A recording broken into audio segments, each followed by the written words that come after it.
So aku nak menjawab komen-komen yang ada dekat aku punya video yang selalu aku post tu.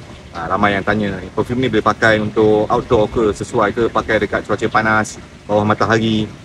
Okay, ni ada satu perfume ni. Yang ini memang sesuai, memang on sahaja kalau kau pakai outdoor ataupun kau pakai kat bawah panas matahari. Macam sekarang ni, tengah panas gila. Aku pun badan berpeluh-peluh. Tadi aku pakai Sultan Al-Fat ni. Okay, ini ialah satu perfume yang memang boleh engkau lenjan panas-panas, boleh outdoor, boleh indoor, boleh dalam aircon, boleh. Dia cukup versatile.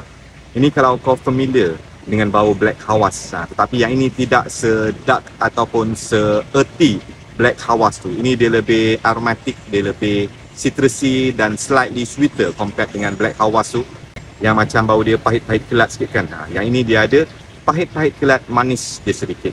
So tetapi dia punya hala tuju bau tu macam ke Black Hawas, macam juga ke Nishane Hashibat. Tapi yang ini lebih uplifting, lebih brighter dan slightly sweeter compared kepada yang dua itu. So kalau kau mencari satu perfume untuk pakai outdoor, ini memang aku recommend gila.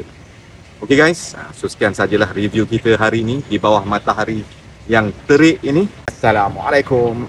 Ciao.